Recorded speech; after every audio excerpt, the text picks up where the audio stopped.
out there, planet Earth, and happy Friday. Hope everyone had a wonderful Mother's Day this past weekend, and hopefully you didn't eat as much as I did. That was a pretty decent showing on my part.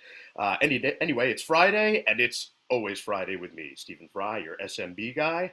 ICYMI, or in case you missed it, SMB stands for Small and Medium Sized Business. For the last 20 years, I've been a consultant for SMBs, a voice and a sounding board for our business leaders, advocating on their behalf, their employees as well. I believe very strongly, everyone, in sharing stories, providing perspective, and creating connection. So every single Friday, you can find me right here on talkradio.nyc doing just that, lending what's left of my mind and my voice to this radio show, where I interview business leaders as well as the folks who steer them in the right direction, their trusted advisors. One thing that I've noticed over the years, some of the best thought leadership for business, it actually happens on Friday. Right about that time, we feel the freedom of the weekend coming. However, we're also anxious to start the weekend. These crucial pearls of wisdom, they're often overlooked, they're forgotten in favor of our fun activities and our freedom from the office. Here on the show, we take advantage of that weekend freedom and clarity, and we like to discuss some popular topics that are on the minds of SMB leaders.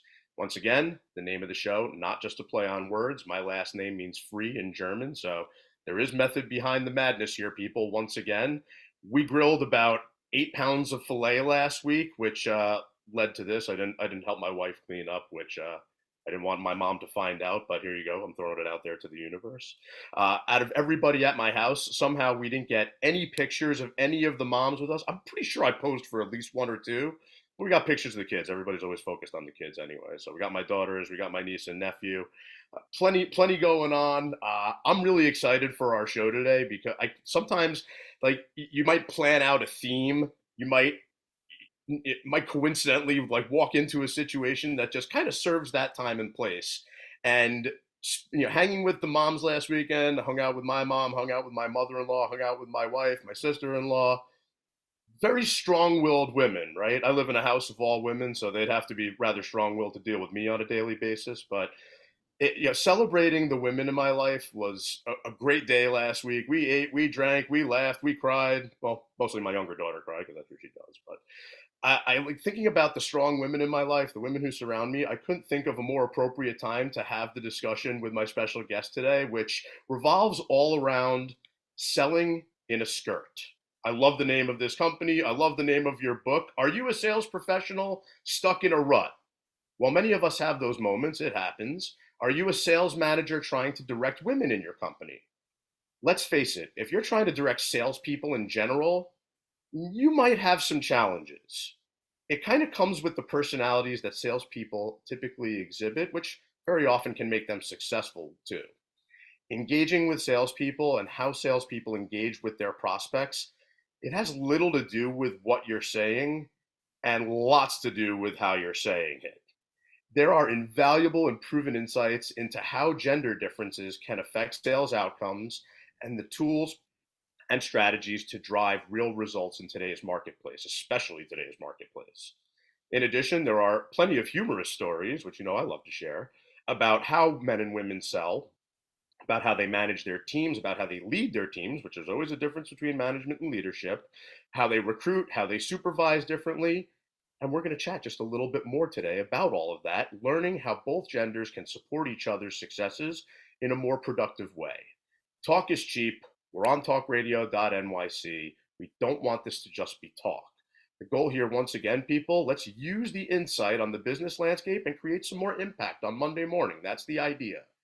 Far too often, the businesses I deal with and consult with on a daily basis, they're focused on some type of product, some type of shiny new mousetrap, magic wand, what have you, that's going to fix all of their problems and make everything okay. Products change every single day in everything that we do. I just bought the Sonos Arc soundbar for the new TV in the basement. Holy crap, is that different from the first soundbar that I ever bought? Whether you're talking personal or business, products change every day. There's no substitute for surrounding yourself with the right people first. We're all people.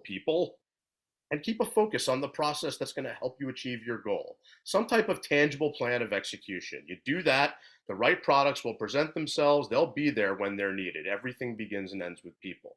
So I know I have the right person here with me today because if we're calling this show Selling in a Skirt, she wrote the book on it. Our special guest is Judy Hoberman. She's an executive coach and founder of Selling in a Skirt. So, Judy, also president of Judy Hoberman Associates, a company focused on empowering professional women. She's an award winning international speaker, a best selling author, trainer, and leading authority on women in leadership.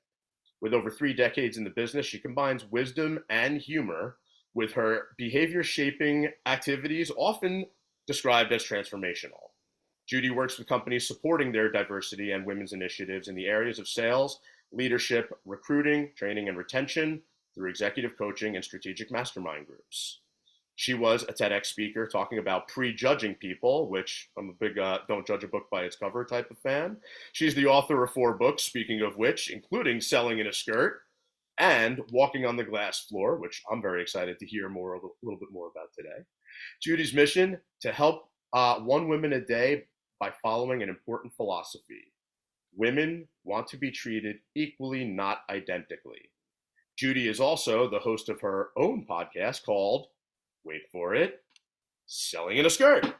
The show is about women in business, both inside and outside the home, work-life balance, leadership, and current events. It's a connection to women nationally, internationally, globally. As the host, Judy embraces the opportunity to brag about her guests, promote them and their business so that listeners have access to them. It's a conversation, not an interrogation, and she does her homework, which sounds eerily like somebody else I know. Judy's a blast, great philosophy based on tons of experience. As someone who's been in sales for an entire career, she's the goods, baby. Similar to my mother, she doesn't mince words and tells exactly like it is, so couldn't be more appropriate that last weekend was Mother's Day. Be prepared to be inspired, motivated, and challenged. We'll talk about my favorite questions around movies, TV, and music, as we tend to do. Joining us this morning from sunny Texas, before we kick off this last weekend before Memorial Day, Judy, welcome to Always Friday. So happy you're here with me finally. We do need to take you off mute. Okay. Hello. How are you? It's great to see you. Happy Friday. Same to you. And you do your homework as well. I do. I'm not going to lie. I am a stickler for certain details, but I've worked in the world of sales for a long time, Judy. There is no shortage of material around this topic we're going to chat about today. And the more I get to know you, the more fascinated I am by your story. Just like me, I think everyone else out there is going to love hearing about the founder's journey. So let's dive into it. Let's hear a little bit about how you got where you are today. Lay it on us. So I have always been in sales, and I started out at Fuller Brush. So if any of you are old enough to know Fuller Brush, and I know how old you are, but the reason I mentioned that first is because I learned a humongous lesson about sales. And the very first door that I knocked on was my mom. And I thought, this is how you start your career. So I knock on the door, I do the whole thing, and I give her my whole spiel. And she said, no. By the way, I'm not the most politically correct person by any stretch of the imagination, but I love to say vintage instead of old. It just makes me yeah, well, I just like to say seasoned. Experience. It just makes me feel like yes. Anyway, so my mom said no. And then she explained it. She said, just because somebody loves you, they're not going to buy something they don't need. Absolutely.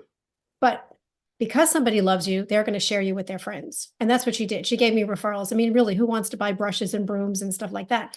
But the truth of the matter was that kind of set my whole career in sales, because I thought if you're nice and you know your business, everybody's going to say yes to you, which is the furthest from the truth. But they have to know, like, and trust you anyway. So go from Fuller Brush, I went to commercial roofing. I was in sales and commercial roofing, the only female.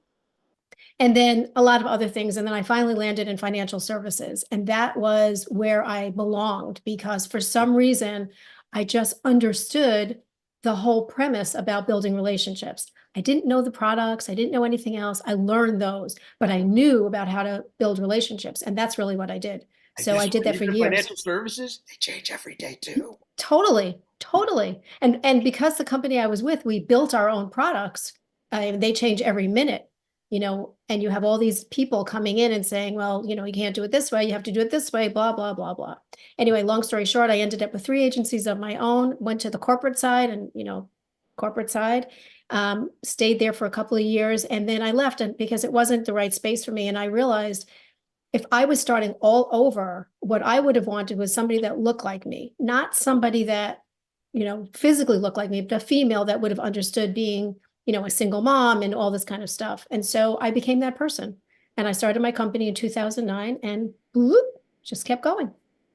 So 15 years at this point. How do you feel? You seem energized all the time, so it's got to feel good. It is. And I love what I do. I mean, the pandemic gave us all that kind of shift, and my word for the year was shifting, and who knew how relevant that was going to be. But in reality, I get to do what I love every single day. And the things I don't love, I don't do. So, these days, a lot of times, especially with our access to information, folks like you, who are entrepreneurs and off on your own and acting as a trusted advisor to folks out there, small, medium-sized businesses, having something like a weekly newsletter is almost like table stakes, right? Like it's something you got to do. And I feel crazy that I've generated so much content over the last 3.5 years, and I haven't done something like that. But you've been doing one as of late, and the whole thing is titled "Dare to Be Different." Is that like the name of the newsletter series? No, that was today's theme was Dare to Be Different. Well, I couldn't think of a more appropriate time for you to drop that kind of a newsletter on somebody like me. And I told you before, I love it when a special guest of mine has such great content that's so clearly laid out on their website. It makes my digging up dirt and doing my research infinitely easier. So I applaud you and thank you for that. You're very welcome. Dropping a newsletter so timely like this morning that says "Dare to Be Different." Like I just gotta, before we go to the next segment and we dive full blast into this, like what was the impetus to post what you did? Because that whole thing was awesome, and I am going to tell people about it in just a moment. Yeah, I think that a lot of times what we do is we try to come up with what's really relevant in that moment. And for some reason this week, a lot of people were talking about, I feel like I'm, just part of the whole thing. I want to stand out. I want to be different. And so there you go. And the S for skirt means standing out anyway. So just so you know that. I like that. Standing out, Steve, whatever it is, it's cool. Yeah. And it really means what makes you unique? What makes you different? Why do people want to work with you? Why are they raising their hand and saying, pick me? It's funny because obviously this is something that you're very used to, and working with people on kind of clarifying their messages and getting them into a better space to present the best version of themselves. I stopped by one of my friends' houses yesterday, Adam Petrucci. He was a guest on the show a couple months back. He's a head of product for a company called the Natural Dog Company, and he was kicking around some branding ideas. And before he knew it, I had stopped by his house to get out of mine because my kids were home already, and I needed to get some work done. And I ended up sitting there kicking around ideas for his company for the next 2 hours, which I always relish the opportunity to do something like that, but I still have to get my work done too. Right, but it's easier for you to do things like that because you're not close enough to his business and you can see things. So yeah, I mean, I love to do that because it's a different. good impartial viewpoint, and it's something that's come up on my show time and time again, is the closer you are to something, the harder it can often be to explain it to everybody else. Absolutely. And I definitely believe in that. We got to take a quick break. Okay. We will be right back with the one, the only Judy Hoberman, executive coach, consultant, speaker, author. She does it all. Selling in a skirt, as well as Judy Hoberman and Associates. Stay with us, people. We'll be back. Are you a conscious co-creator? Are you on a quest to raise your vibration and your consciousness? I'm Sam Leibowitz, your conscious consultant, and on my show, The Conscious Consultant Hour, Awakening Humanity, we will touch upon all these topics and more. Listen live at our new time on Thursdays at 12 noon Eastern Time. That's The Conscious Consultant Hour, Awakening Humanity, Thursdays 12 noon on talkradio.nyc. Are you a high-achieving, growth-oriented leader? Are you interested in developing your authentic leadership while creating a healthy, inclusive workplace?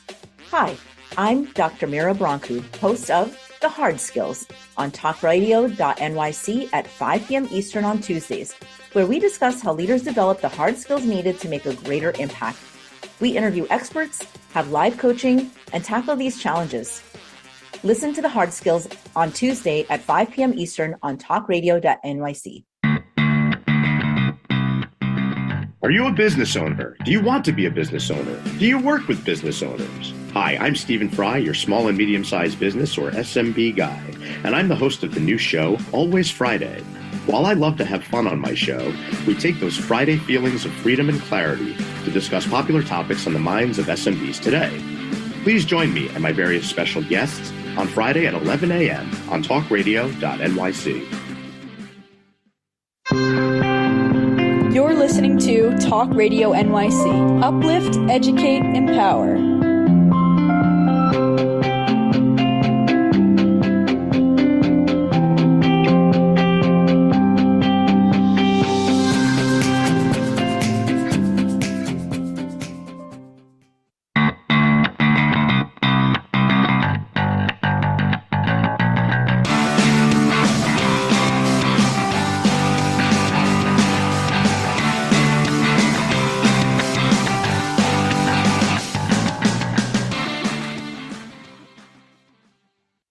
Welcome back, everybody. It's Friday. It's always Friday. It's me, Stephen Fry, your SMB guy, but it's not just me.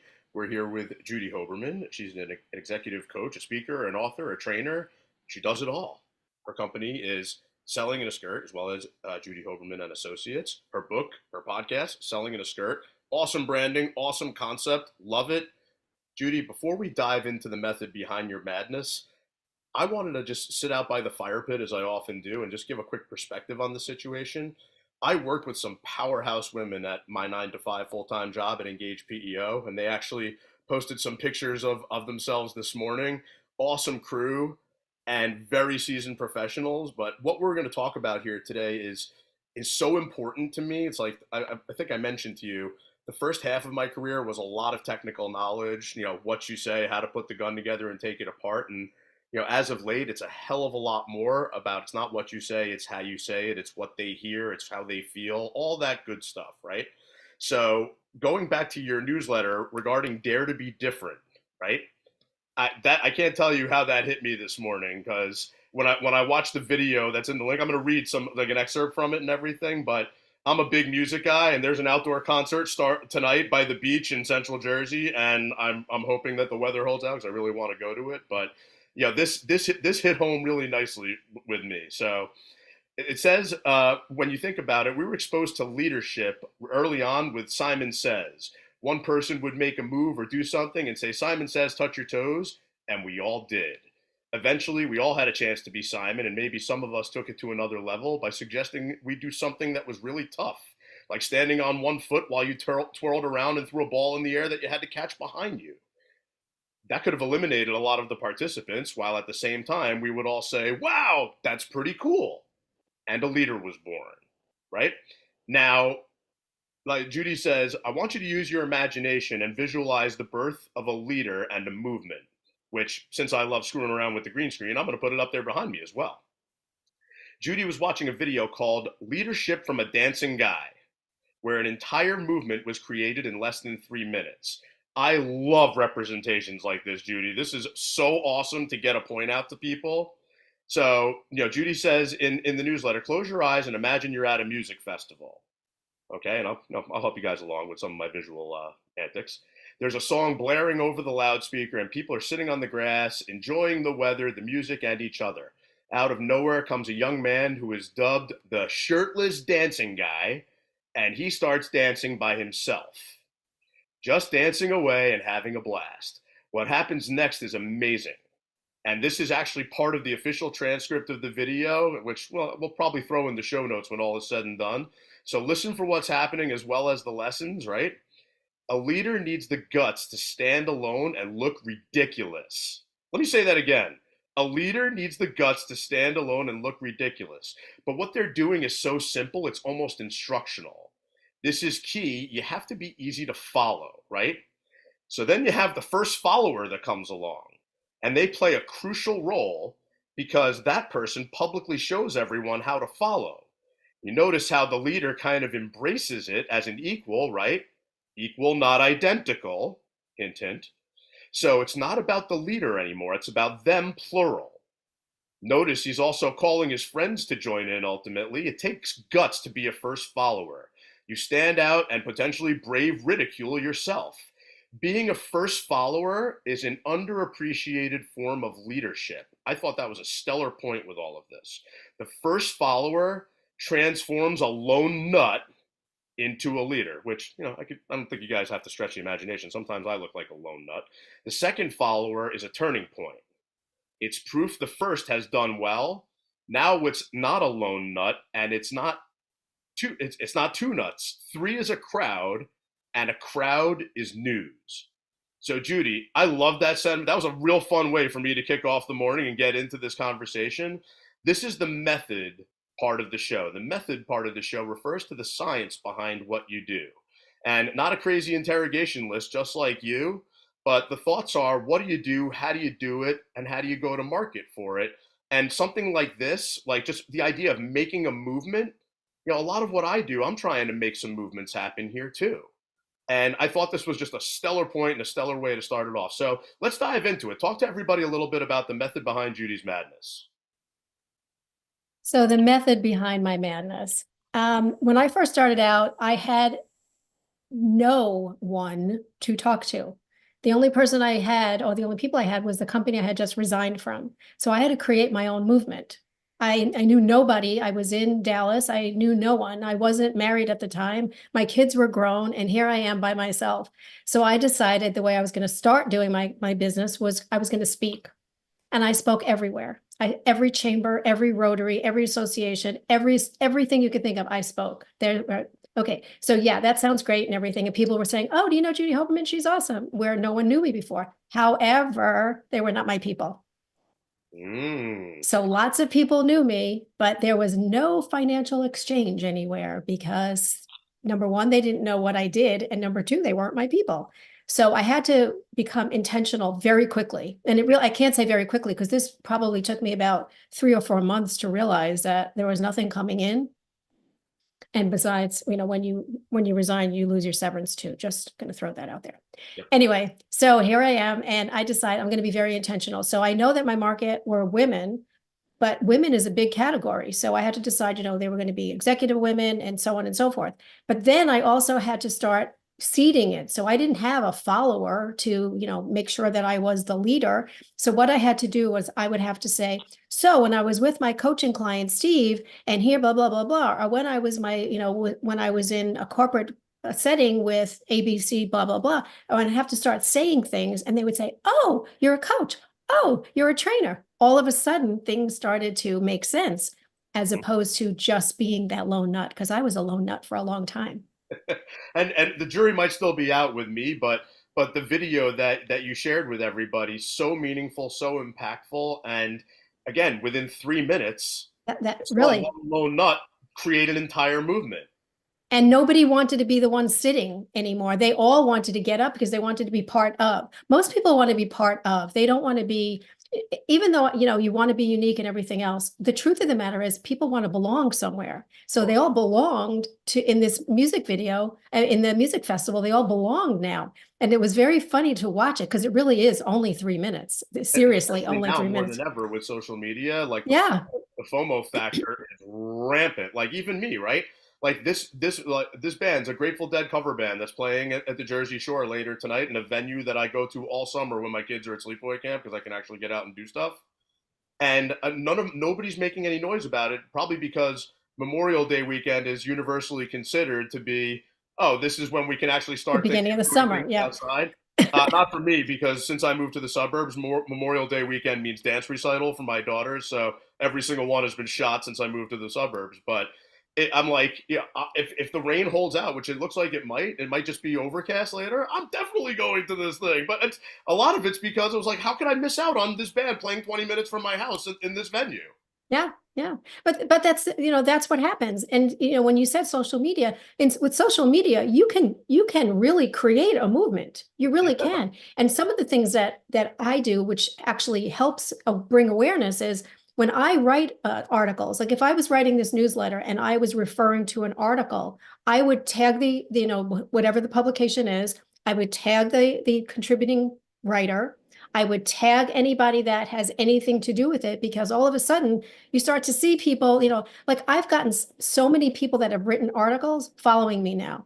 Or I have, big companies are following me because I tag them. They don't do it right away, but they watch. Those are the silent watchers. But yeah, that's planned with my stuff, even right from the beginning. I'm just 3.5 years too late or so. But hey, it's never too late. Yeah, I mean, but you learn things as you go along. That's the thing, and it does change every day. And LinkedIn is no different. LinkedIn lost. They deleted my newsletter and all my followers, all my subscribers, not followers, all my subscribers, gone. And when I asked them about it, they said, I don't know, you must have done it. I'm like, what? First, why? Second, how? I don't even know how to do that. And so after about 2 or 3 weeks of them escalating it, we just started all over again. And we told everybody, hey, if you were part of our subscriber list, please resubscribe. And here's what happened. And people just started resubscribing because we told everybody. I mean, we just called it, a human error. We don't know which human it was, but it wasn't us. So back to our movement, right? Yes. The commentary for this was a movement must be public. And this also kind of relates to the social media and FOMO piece of things. Make sure outsiders see more than just the leader. Everyone needs to see the followers because new followers emulate followers, not the leader. Right. Which is kind of an empowering thing. I mean, the whole mantra with Talk Radio NYC is uplift, educate, and empower. And that's, for leadership wise, that's a big thing, to be able to empower people to do things on their own. Now here come 2 more, then 3 more. Now we've got momentum. This is the tipping point for a movement.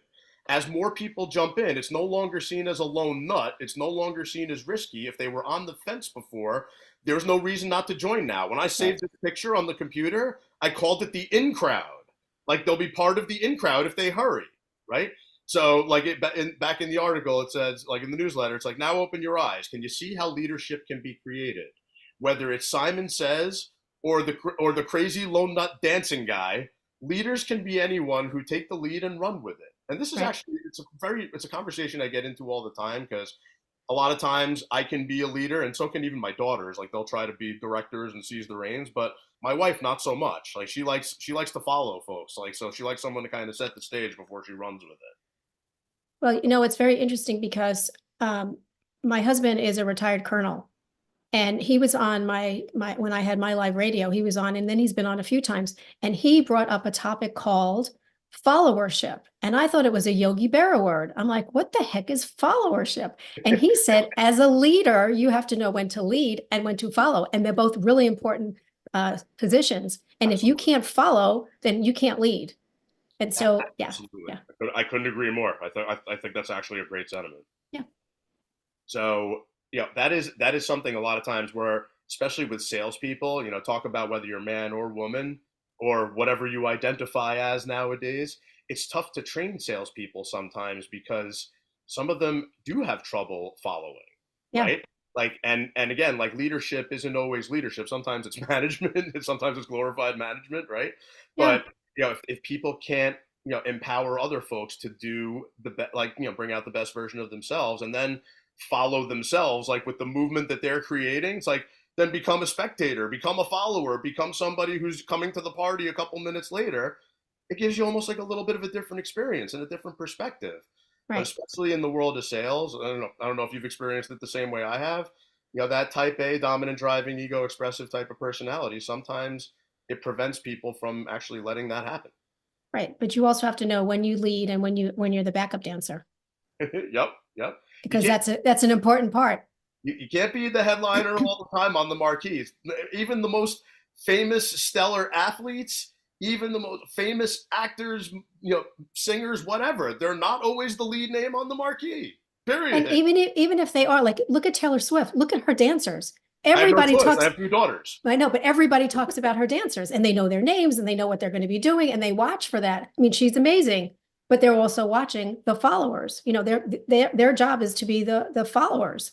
But they're amazing. It's funny you say that, because my younger daughter, Sloan, she definitely considers herself to be a Swiftie. And her latest thing, that's my younger daughter in the pink on the end. And she has been playing the Taylor Swift Eras Tour, and like outfit changes and copying everything she does, which might seem like it's a follower thing, but she's motivated a bunch of her friends to get up and do the same kind of thing and like mess around with their own moves and choreography. And I was like, kind of followership, kind of leadership. She's motivating other people to get off their butts and do it. I rest my case. It gives me actually hope for her developing some fun skills for the future. But it's, one day at a time. We got to take a quick break, but we will be right back with Judy Hoberman. She is an executive coach, a leader, a speaker, an author, a trainer in the world of selling in a skirt. Judy Hoberman and Associates. Stay with us, everybody. Hey everybody, it's Tommy D, the nonprofit sector connector, coming at you from my attic. Each week here on talkradio.nyc, I host the program Philanthropy in Focus. Nonprofits impact us each and every day, and it's my focus to help them amplify their message and tell their story. Listen each week at 10 a.m. Eastern Standard Time until 11 a.m. Eastern Standard Time right here on talkradio.nyc. Were you an essential worker during the pandemic? If you needed to learn stages of epilepsy, did you depend on advocates? Did you use new innovations to cope with mental and neurological issues? Maintaining high quality of life and keeping good mental health are what we all strive for. I'm Frank R. Harrison, host of Frank About Health, and each week top healthcare influencers, professionals, and innovators answer these questions and more. Stay tuned on Thursdays at 5 p.m. on talkradio.nyc, and I will continue to be frank about health with all of you. Are you a business owner? Do you want to be a business owner? Do you work with business owners? Hi, I'm Stephen Fry, your small and medium-sized business or SMB guy, and I'm the host of the new show, Always FreyDay. While I love to have fun on my show, we take those Friday feelings of freedom and clarity to discuss popular topics on the minds of SMBs today. Please join me and my various special guests on Friday at 11 a.m. on talkradio.nyc. You're listening to Talk Radio NYC at www.talkradio.nyc. Now broadcasting 24 hours a day.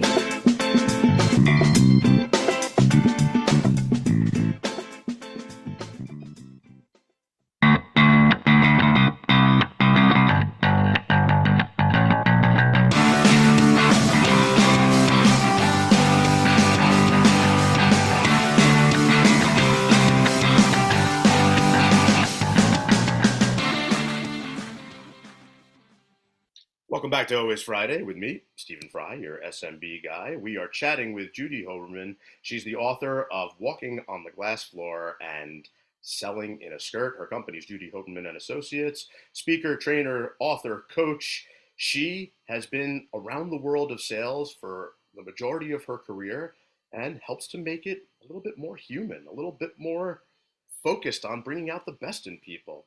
Judy, this is the madness part of my show, and tends to be my favorite part because this is the artistic, observational part of what you do, the stories you have from the field. No subject too taboo. You've been doing it over 3 decades, as you mentioned. Anything goes. Obviously, if you don't want to compromise any client's knucklehead antics, confidentiality is always cool, right? You can always make up another name.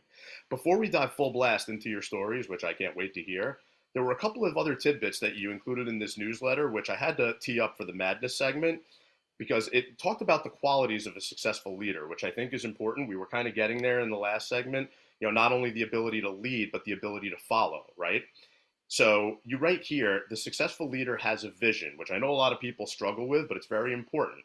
Even financial advisors, insurance brokers, anybody who acts as a trusted advisor to small and medium-sized business, a lot of times they're figuring out where you are now, where you want to go, and figure out together how you're going to get there. Especially as a leader, though, you want to make sure the vision is crystal clear and easy to follow. I always say things like, if you can't tell a consistent story internally, it makes it kind of more difficult to tell one externally. Not impossible. I'm not the possible police, but it makes it more difficult. Number 2, the successful leaders communicate well. Now that you have a vision, you need to share that with others so the communication lines are open. Make the vision short, sweet, and to the point, and make the lines of communication open and accessible, right? It's not what you say, it's how you say it. The successful leader is supportive. Find out what the team and partners are reaching for. Help them find a way to begin the journey to achieve their goals. If someone needs more support, offer it. If someone needs more support and doesn't want it, help them to find another position they might be better suited for. Be a role model that others can look up to, which sometimes is dangerous because folks like you and me, Judy, get approached by absolutely everybody about everything because they want us to help show them the way. But hey, that's all part of the game, baby. The successful leader believes in his or herself. Number 4, as a leader, your confidence is what others are attracted to. When you speak with confidence, it definitely creates some gravity. They will grow from your mistakes as well as soar from your attitude. Admit when you don't know something or that you've made a mistake instead of blaming others, which I still can't believe how many people I see just trying to pawn it off on others. When a situation involves others, put your defensive attitude away and listen to those involved. They will tell you what you need to hear so that you can turn around the negative situation. Be proactive rather than reactive. I also like the word responsive in there because it has a little bit more positive connotation. Last but not least, the successful leader creates an environment of motivation and productivity. The reason I like to throw that out there before we get into your madness, Judy, is because I go back to the Mother's Day thoughts and the thoughts of the lone nut, because no matter how clear I am, no matter how great of a leader that I am, and how people will sing me praises up and down, my mom still thinks I'm a complete lone nut, which she's probably not wrong.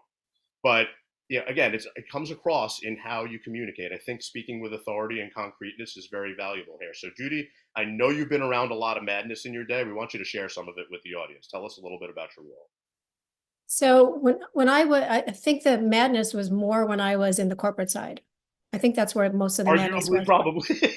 I'm pretty sure that's where the madness was. But, you know, it's very difficult because you have to be able to, you know, put yourself into that container that they want you to fill. But a lot of times I had to go outside. I had to make sure that people were being unique and understanding what they were doing. And I'll tell you a really weird story. I mean, it's a funny story. It was embarrassing you can't even imagine. So we did a lot of Medicare, and we did a lot of Medicare Advantage and everything like that. And those trainings are very long. So we did a lot of those trainings. Yes. So they'd be 8 hours, and then you'd fly and you go someplace else, get something to eat, go to sleep, and do it again. And we would do things like 16 cities in 17 days. But one day they wanted me to talk about how a claim is processed. Now, I'm not claims. I don't process claims. I don't train on claims. So I had to come up with a different way of talking about it, because inevitably what would happen is, as an agent, you would get a call from somebody saying, hey, this wasn't covered, or this is out of network, or blah, blah, blah. So you have to be able to prepare yourselves for this. So I get up there and I'm talking about the first thing that happens is the claim is brought into, you know, the claims department, and it goes into the computer, and it depends on what they're looking for. And I said, just think of it as, what did I call it? Like a mega highway or something like that. I can't remember exactly what I said, but then I said, okay, so that's not clear enough. So let me tell you what happens. What happens is the claim comes in, and then it's like it's like an octopus, and it has 8 different testicles. And the whole place went, and I just continued talking. And the person that was standing behind stage with me, he said, tentacles, tentacles. And I looked, I said, yeah, I said that. He goes, no, you didn't. And they're all, now by this time, they're all cracking up. And I went, did I say testicles? No, I said it twice now.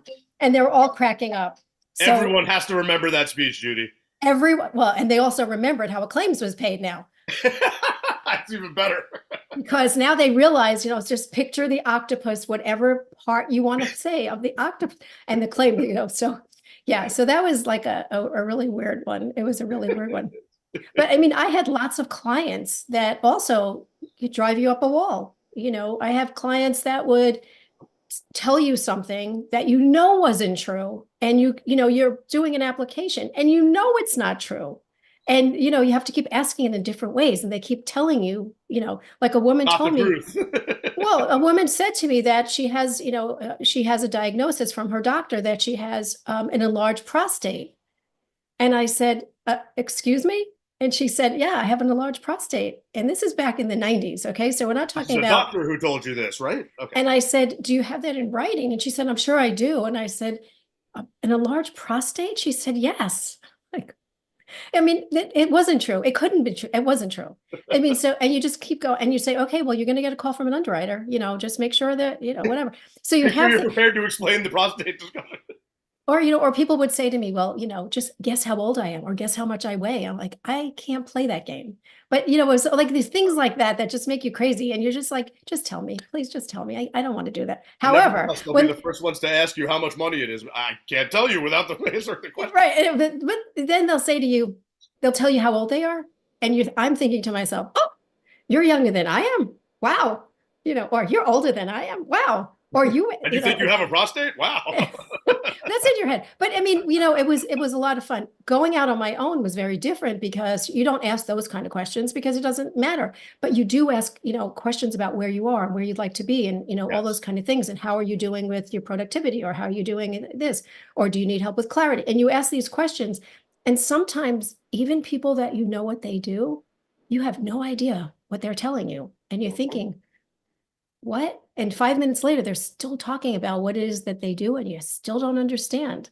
And so, you have to be professional all the time. And I always ask a question. I'll say, so tell me what that looks like. And then I don't say anything, because then they tell me, this is what it looks like. This is what, so I just get them to talk. I'm the question queen, but I always ask open-ended questions because I want to give somebody the space to respond. Yes, no, I love open-ended questions. I love very purposeful silences. I love just opening up the floor for people to spill their guts. But I'm astounded at this point of my life and career at how many people, like especially ones who have been in sales a long time, if it's like 15, 20 years plus, and they just show up and throw up product knowledge. And who cares? Compute them. Nobody cares. Like, yeah. It's like they get the same email 40 times a day with everything you just said. Yeah. And that's that's truly the problem. And I always tell people don't care how much you know, really. Just ask them a question and get them involved in the conversation. And then they'll tell you everything that they need to tell you. But you'll be able to have this in, a condensed version. Nobody cares that, how much you know about that. I can recite the whole brochure. Who cares? They're going to remember the octopus with the 8 testicles. That's what they're going to remember. That's, what? Funnies like that, Judy, like they make my world go round. I feel like it's like something like that could be like an embarrassing moment. It's like where, especially, listen, we're all vulnerable. We're all people first. You show vulnerability. You do a live show and the internet goes out to your house on something like this. Yeah, it's a vulnerable moment and everything. But it's like, oh my God, did I just say testicles? I said it again, didn't I? Yeah, everybody's going to remember how that claim gets processed. Well, it's funny because when I first started working and speaking and everything, I worked with an ad agency, and they did all the PR and everything. And so the very first time I was going to be working with him in person, he said, I want to see you speak. Where are you speaking? And I told him where I was speaking, and I knew the room and everything else. And he said to me right before I started speaking, he said, I hope something goes wrong. And I said, why? He said, because I want to see you think on your feet. And I thought, well, that's pretty crappy. You don't say that to somebody. Anyway, I go in and they had changed the room. So instead of being this large room round, it was like a rectangular room. And where you had to stand in the middle if you wanted to see everybody, every time you stood there, you'd hear in the microphone.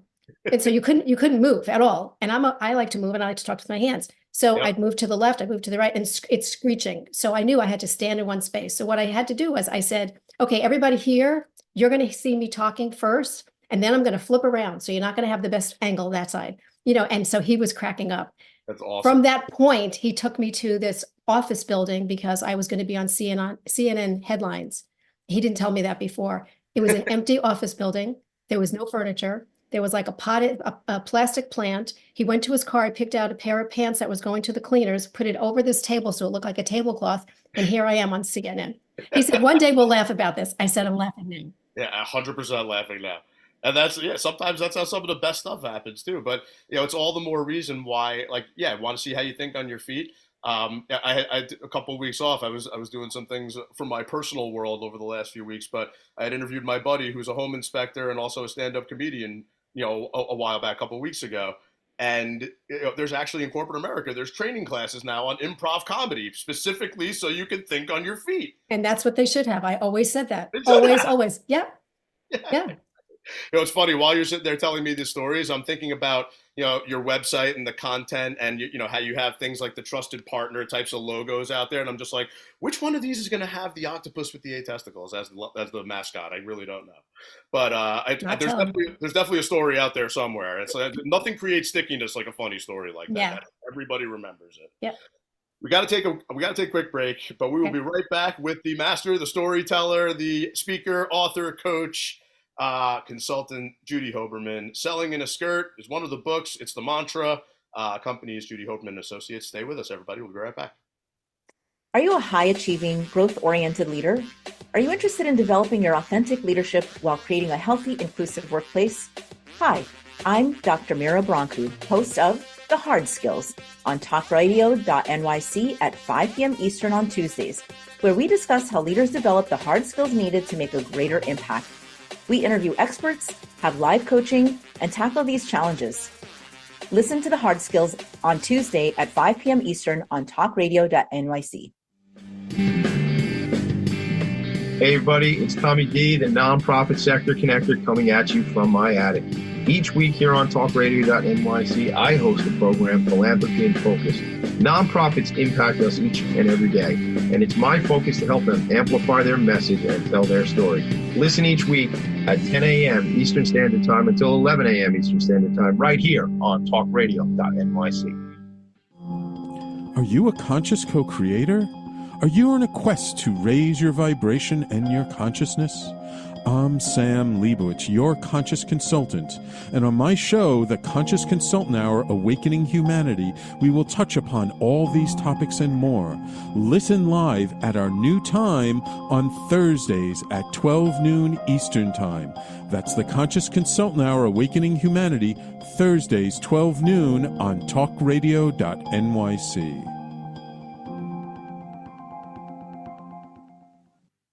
You're listening to Talk Radio NYC at www.talkradio.nyc. Now broadcasting 24 hours a day.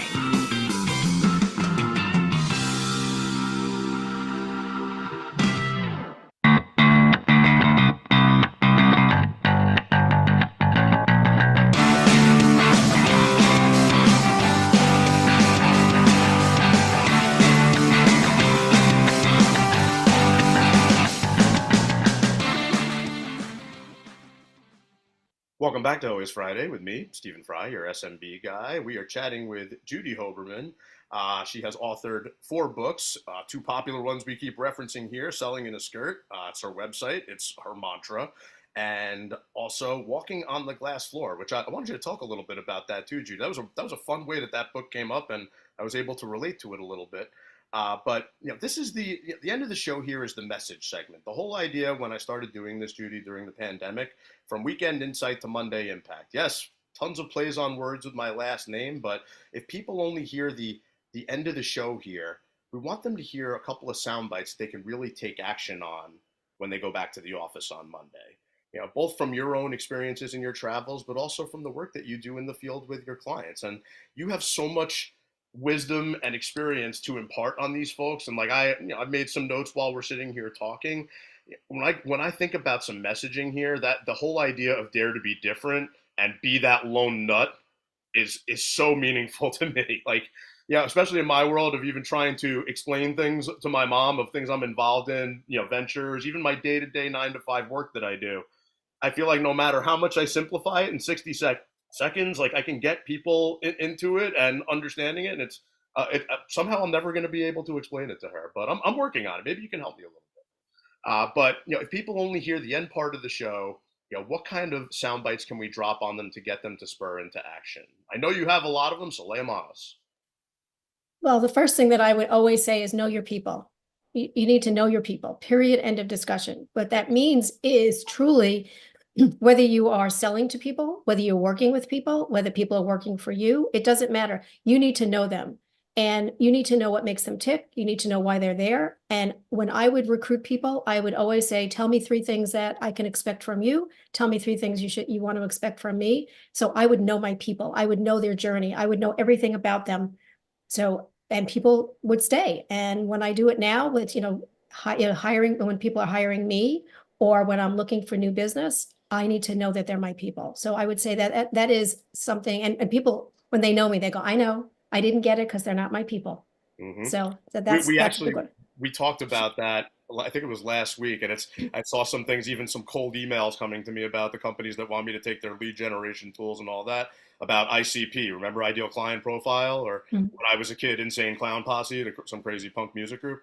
But Ideal Client Profile, knowing really who your ideal client is, knowing your people, but also knowing who aren't your people. It's almost equally, if not more important. It's it helps you kind of really know when you're in the right room. Not necessarily around the, don't be the smartest person in the room. If you are, you're in the wrong room. But know your audience, know who you're presenting to, and know if they're people who fit your ideal client profile, or if there's somebody who could refer you to your ideal client profile. Yeah, yeah. People miss that.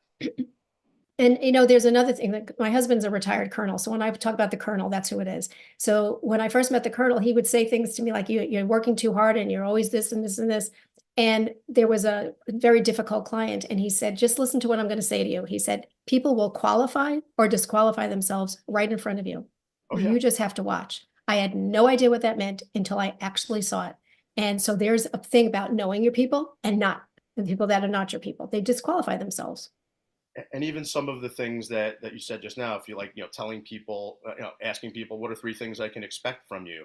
Yeah. If they can't belt that out like quickly, and they have to think about it too much and it sounds contrived, it's like, again, those are not necessarily that they're not a fit for what you're interviewing them for, but it almost indicates to me, folks who've just been going by a script their entire lives, and they can't, if it's not something that's scripted and rehearsed, they can't figure it out. And that's, goes a long way to the improv comedy types of classes and being able to think on your feet, like the way that you did when you were asked to.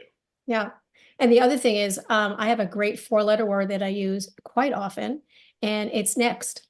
Because people will say something to me that, like when we were selling insurance, they would say, everybody's a diabetic. Nobody has money.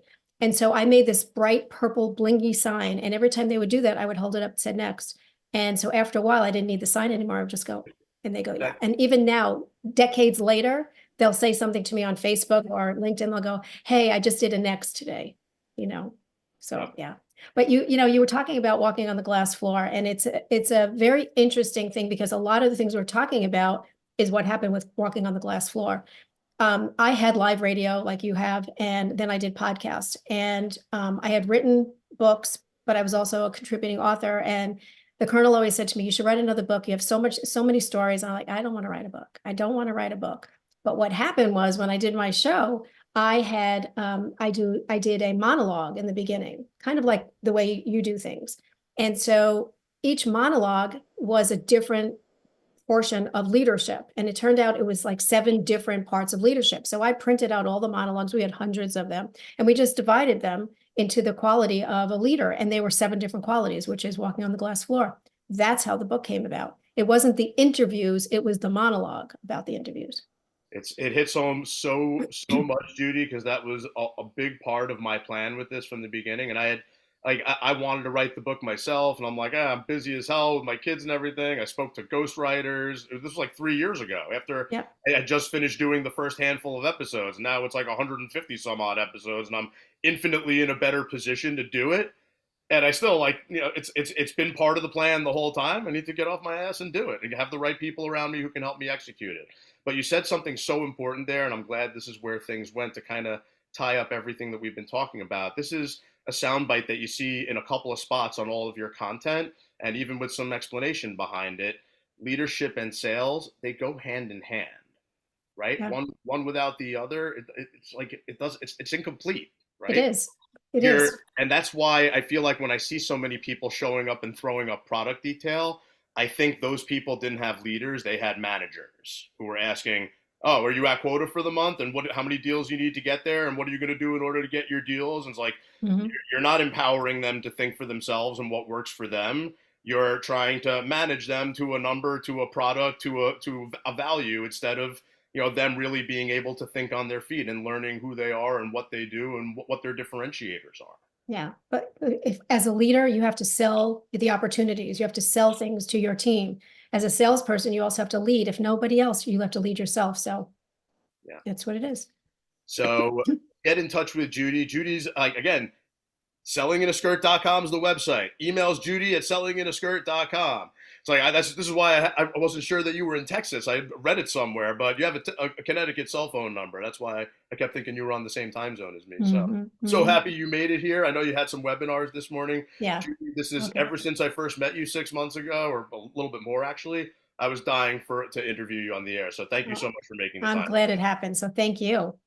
Before I let you go, though, we do have to circle back to one crucial element of my madness, which is I love to ask people questions about movies, TV, and music. So I am going to share your answers with everybody. The questions are, who's your favorite movie or TV show character? What's your favorite movie or TV show? what's your favorite musical instrument and who's the artist you'd like to hear play it. So without further ado, I would expect nothing less from somebody who works in the world of coaching these days. You said your favorite TV show character is Ted Lasso. And there's lots of leadership lessons to be learned from Ted Lasso. The one that always resonates with me is be a goldfish with a 6-second attention span. But he says it will all work out now. It may not work out how you think it will or how you hope it does, but believe me, it will all work out exactly as it's supposed to. If it doesn't, it wasn't supposed to be that way. That's kind of how it is, right? That's right. That's 10% right. what happens to you, 90% is what you do with it. So this one I love because it kind of goes right there with life begins at the end of your comfort zone. Taking on a challenge is a lot like riding a horse. If you're comfortable while you're doing it, you're probably doing it wrong. Absolutely. Perfect. Perfect. So that resonated a lot with me. So somebody who does what you do, Ted Lasso, very popular answer character. This isn't necessarily a popular answer, but for what you do and how you branded it, selling in a skirt, it should be absolutely no surprise to everybody that one of your favorite movies is Pretty Woman. So if your company's called Selling in a Skirt, like that's pretty on brand right there. It's like, without getting into some of the nuances of exactly what we're selling. Yeah, no, yeah. Selling in a skirt, that's kind of, Pretty Woman. That's kind of says it all, right? It's perfect. So then you said your favorite instrument, the artist you like to hear play it. You said probably the most common answer given, and it's one that means a lot to me because it was my first real concert. The piano man himself, Billy Joel, playing the piano. But then, after I told you that was probably the most popular answer, you gave me another one. You said Andrea Bocelli, not a common answer, right? So you talk about back to Dare to be Different, right? And how that resonates with people. This is somebody who is an Italian tenor, blends opera and pop music. Young age, he had some glaucoma issues and lost his sight. Began taking piano lessons at age 6. Later played the flute and saxophone. That hit home with me because the piano and saxophone are my 2 instruments that I learned how to play and make music with along the way. So nothing competes with me shooting my mouth off because that's what I've definitely spent the most time doing over here. What are you going to do? So coming up next week, everyone, it's Memorial Day weekend, which usually comes with everybody talking about being outside and hitting the beach. Like I told you, Memorial Day weekend means I'm going to be inside and watching dance recital. But on Friday, beforehand, we're going to have a guest who loves to be outside for his business. You have to come join me for the second time. Everyone loves a nice guy, so you got to tune in for the return of Dante Mercadante. Not only the coolest name that I've interviewed, but he's the founder of Nice Guy Tours in New York City, top-rated walking food tour, according to TripAdvisor and other ratings and websites. Good to know. Until then, we hope you gained some weekend insight to make a Monday impact. Thanks so much for stopping by and joining us here today. Have a great weekend. We will see you next Friday, 11 a.m. Eastern Time, right here on talkradio.nyc. Bye-bye, everybody.